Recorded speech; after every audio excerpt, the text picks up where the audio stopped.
In this video, I'll show you how I built a UART project that lets STM32 microcontrollers communicate with each other. You will also see how to design a simple user interface and write the required code. So make sure you don't miss it. In this project, we have enabled an STM32F1 microcontroller communicate with STM32F7 microcontroller via UART communication protocol. It's a digital communication protocol, and different sounds would be played with this communication protocol. You can control the sounds that are played by these buttons. Different sounds will be played, and you can stop them whenever you want, no matter which sound is being played. And the important thing in this project is how to enable UART communication protocol between these two microcontrollers. This is an STM32F7 microcontroller, and this is an STM32F1 microcontroller. And the most important part of this project is UART communication protocol, and LED dancing with a sound is just for adding some spice to this project. Let's see how to implement this simple project. First, we will take a look at the HMI design. Let's get down to business. The HMI or GUI for this project is relatively simple. I've used TouchGFX Designer to design a simple graphical user interface for our UART project. I've placed a box here, and I set its color to black. This black box is the background of our user interface. The box can be found here. You can place box on your graphical user interface from here. Then I placed 5 flex buttons on the LCD. The flex button is found here, and I called them sound 1, 2, 3, 4, and another flex button, and I called it stop. I selected 2 images for each of these buttons, one image for when the button is released and the other one for when the button is pressed. You can see these images here. This is for when the button is released, and this is for when the button is pressed. I've also written texts on every single button to indicate that what is the functionality of the buttons. For example, this one is stop, and I've set the color to white. Here is written sound 1, and I've done the same thing for other buttons as well. Then I created 5 interactions for each button, so whenever the buttons are clicked, a function must be implemented. You can create interaction using this button. The first interaction is called stop. You can see its name here. I set the trigger to button is clicked. The source is a stop button, so whenever the stop button is clicked, this function is called, and I set the action to call new virtual function. So by use of this action, we can write code for the function of the button. We will write these codes later, and we will see it how I managed to write them.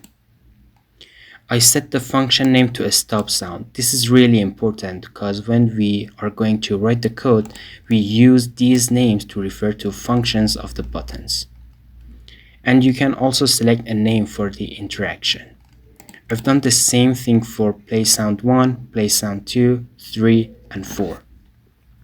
Again, I set the trigger to button is clicked. I set the source to sound 1. I set the action to call new virtual function, and I called it play sound 1. And I called the interaction play sound 1.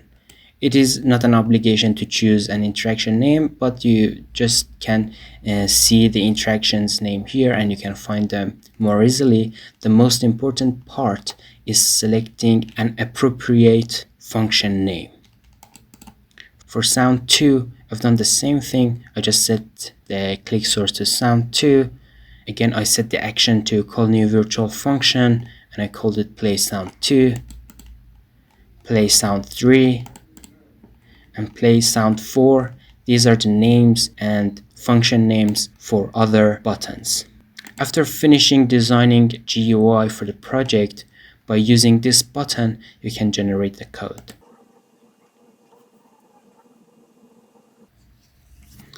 When the code generation is done, by selecting Files,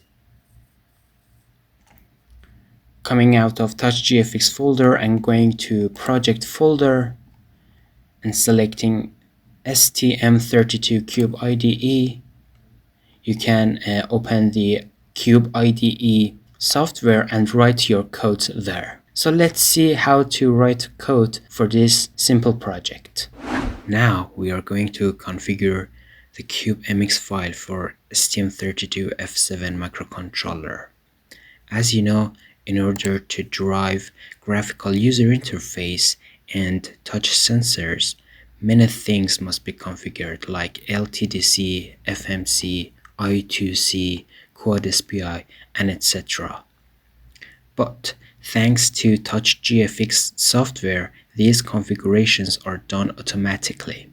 But in order to configure UART communication for STM32F7 microcontroller, we need to configure UART on our own. To do that, we need to set the functionality of PC7 to UART 6 receiver and PC6 to UART 6 transmitter. When you open your CubeMX file after designing the HMI, the functionality of these two pins is set to GPIO output, and they are for measuring the frequency of the system and to check whether the MCU is active or not. In this project, we don't need those functionalities, so we can freely change their functions and set them to use UART receiver and transmitter. After setting these two pins functions, we need to open UART 6. We need to set the mode to asynchronous as long as we want to configure it in UART mode. We leave the parameters as default and as what it is, but we need to take close attention to some parameters here. First, we need to know the baud rate of this microcontroller, which here it is set to 115,200 bits per second. The baud rate of the two microcontrollers that are going to communicate with each other must be exactly the same as each other, so they can communicate with each other completely and correctly.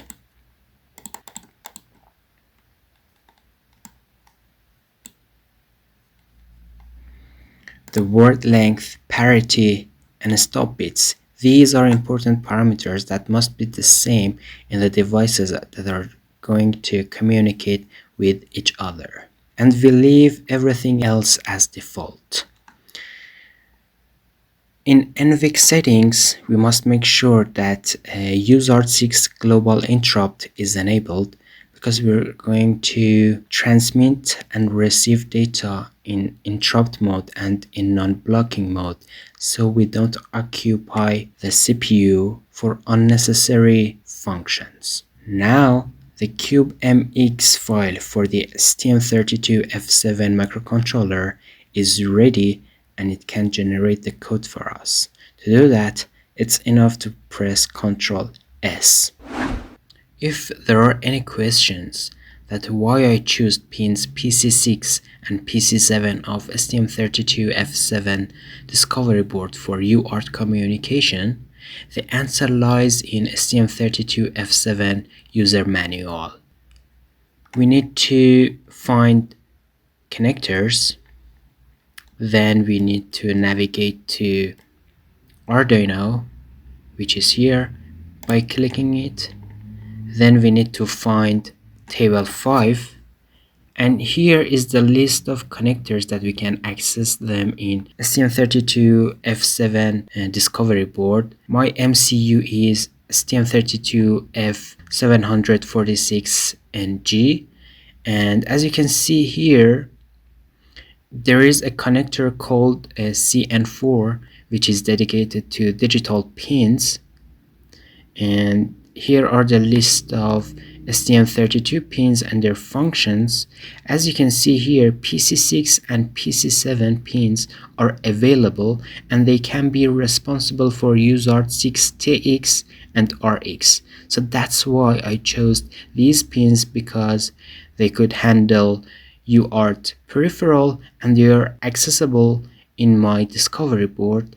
And these pin names are D0 and D1, and we can find them by these names on STM32F7 discovery board.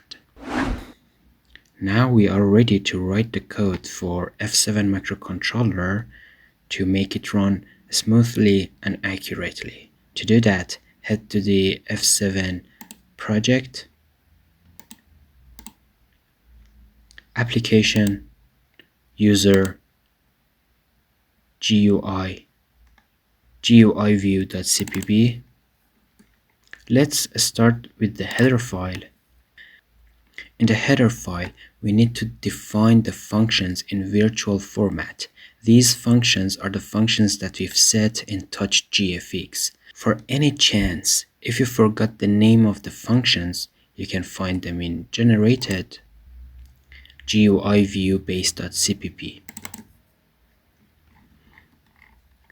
Here you can find the name of the functions that you've already set. After declaring functions in virtual format, now we are ready to write the code in our CPP file. The very first thing that we need to do is to include main.h in order to be able to use HAL functions. Now we can access HAL library functions. Then I dedicated some numbers to some names by using the define keyword. Here I've dedicated hex number AA to F7ID. If we use, for example, RS485 protocol, then we can connect multiple processors and let them to communicate with each other. So in those times, it is important to define an ID for each processor so they know that the message is sent from which processor. I've dedicated hex number AA to F7, so F7 ID is hex number AA. I've dedicated 0 to stop command, so whenever we send a stop, in fact we are sending 0. Number 1 to sound 1, number 2 to sound 2, number 3 to sound 3, and number 4 to sound 4. Then I created a linear array of bytes. It works as a buffer, and we store data in this buffer, and then we send this buffer to F1 microcontroller. The most important part of this code is defining UART peripheral as extern, so we can access UART peripheral via our GUI. When you define a variable in extern mode, you can access it anywhere in your code. Then we are ready to define our function bodies. The first function that I've defined is a stop sound. Whenever the stop sound is pressed, we need to prepare the buffer. The first byte is set to F7 ID, so we know that F7 is sending a command to F1 microcontroller. The second byte is dedicated to storing the command. Whenever a stop sound button is pressed, we send a stop command. The third byte stores the XNOR of previous bytes. What is done here is so close to what is done in CRC. And this is for checking that the bytes that are received by F1 microcontroller is exactly the same as the bytes that are sent from F7 microcontroller. After preparing the buffer, Now we are ready to transmit it in interrupt mode, so we are sending it in non-blocking mode. Whenever the processor reaches to this line of code, it passes the UART function and sending buffer to UART peripheral, and CPU is not occupied for this function. The first argument makes it clear that which UART needs to send this data. The second argument is the buffer that we are going to send. The third argument shows the size of the buffer that we are going to send. Next, I've defined the function body of play sound 1. Whenever the sound 1 button is pressed, this function is called. As before, we set the first byte to be F7 ID. The second byte is sound 1 command, so we are commanding F1 microcontroller to play sound 1, and the third byte is XNOR of previous bytes, and we transmit this buffer. Play sound 2 function is almost the same as previous functions, but the second buffer is sound 2 command. So whenever sound 2 button is pressed, sound 2 command is sent, other bytes are the same as before, and then we transmit it. Whenever play sound 3 button is pressed, sound 3 command is sent, and other things is the same as before, and the same thing is true for play sound 4 function. Now our code is ready to be built and then uploaded on our microcontroller, F7 microcontroller. Now we are going to configure CubeMX for STM32F1 microcontroller. First, we need to set the oscillator for this microcontroller. To do that, we need to head to System Core, navigate to RCC, and I usually set high-speed clock to crystal ceramic resonator so that we could connect external crystal to the microcontroller. Then we can navigate to sys and set debug to serial wire. Then we could program our microcontroller with ST-Link. Now we are ready to set the UART communication for our microcontroller. I've enabled UART1. I left the parameters as default because they are exactly the same as parameters for STM32F7 UART communication, so we don't need to change them. And in NVIC settings, we need to enable UART1 global interrupt, so we could use UART communication in interrupt mode and perform our codes in non-blocking mode. And you can see pins PA9 and PA10 are dedicated to UART1 transmitter and receiver. Now our code is ready to be generated by CubeMX code generator. We can do that by pressing Ctrl S. Now we are going to write code for F1 microcontroller. To do that, we need to head to core, source, main.c. Here we could write our code. We've created some defines for F1 microcontroller, and the numbers and names are exactly the same as previous defines. I've also created some private variables. The first one is a linear array of bytes, so the type is unsigned 8-bit integer, and I've called it RxBuffer. In fact, this is going to store the received buffer from F7 microcontroller. And another variable for storing the sound ID. In this variable, we are going to store the sound ID that have been ordered to be played by F7 microcontroller. Then, in this section, I've created function declaration for sounds, whether to play different sounds or stop them. The first function is stop sound. This function turns both LED and buzzer off. So whenever this function is performed, everything is turned off. The next function is playSound1. Whenever this function is performed, the LED and buzzer are turned on for 500 milliseconds and then they're turned off for 500 milliseconds as well. The next function is playSound2. This function keeps LED and buzzer on for 400 milliseconds and keeps them off for 100 milliseconds. In playSound3 function, we've done the opposite thing which is performed in playSound2. They are kept on for 100 milliseconds and they are kept off for 400 milliseconds. In playSound4, LED and buzzer are turned on for 250 milliseconds and turned off for 250 milliseconds. In fact, we are turning them on and off with different frequencies and duty cycles. In the main function, we have prepared the microcontroller to receive data. As long as we don't know when the command is being sent from F7 microcontroller, we must be ready at all the time that as soon as the data is sent, we could capture it and receive it.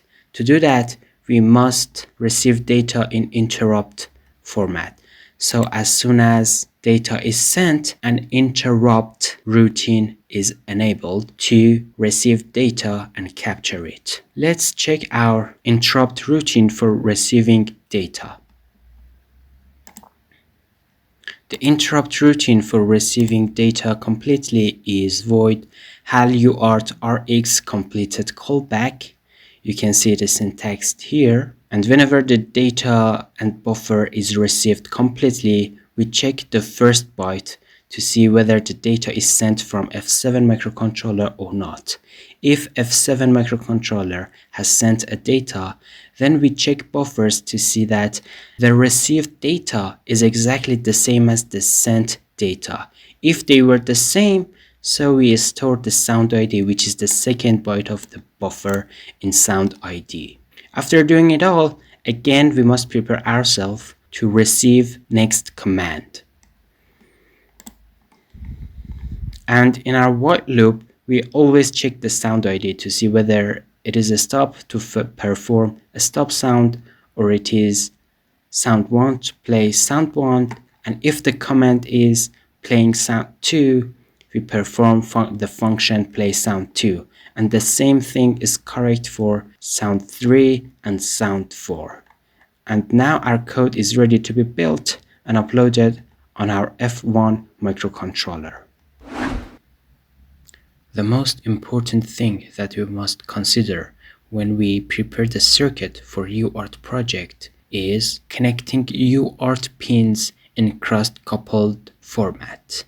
It means the RX pin of the first processor, which is F1, must be connected to TX pin of F7 microcontroller. An RX pin of F7 microcontroller must be connected to TX pin of F1 microcontroller. So the UART pins of the processors are cross-coupled. And the GND pins of both processors must be connected together so the UART peripheral works as expected. These are the left view and the right view of the data pins of UART communication protocol on STM32F7 Discovery board. Those pins are D1 and D0. A white jumper wire and a yellow jumper wire is connected to these pins so we can differentiate the RX pin and TX pin easily. And this picture is the left view and right view of the power pins available. The red pin is connected to 3.3 volts, the yellow pin is connected to 5 volts, and black pin is connected to GND. These pins will be connected to STM32F1 microcontroller. And this picture indicates our F1 microcontroller and the circuit around it. As you can see, the RX pin and takes pin of the STM32F7 microcontroller are cross-coupled to STM32F1 microcontroller UART pins.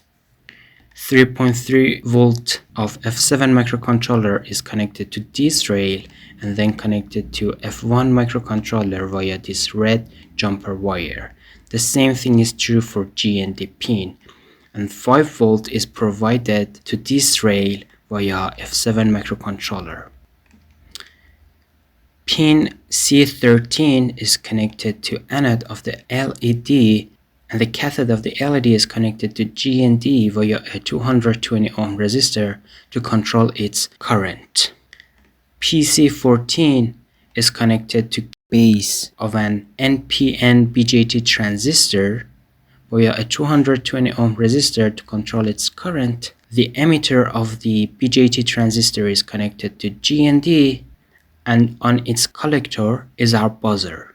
The negative pin of the buzzer is connected to collector of BJT transistor, and its positive pin is connected to 5 volts, so it works correctly and produce a good volume for us.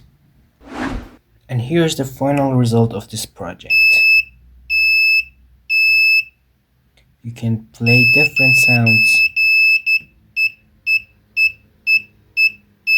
and the communication is enabled between these two microcontrollers. And in the end, I would like to tell you that the source code and project files are available in my GitHub repository, and the link is provided in the comment section below, and you can access them. If you enjoyed watching this video, don't forget to give it a thumbs up and subscribe to our YouTube channel for more electronics content. Good luck!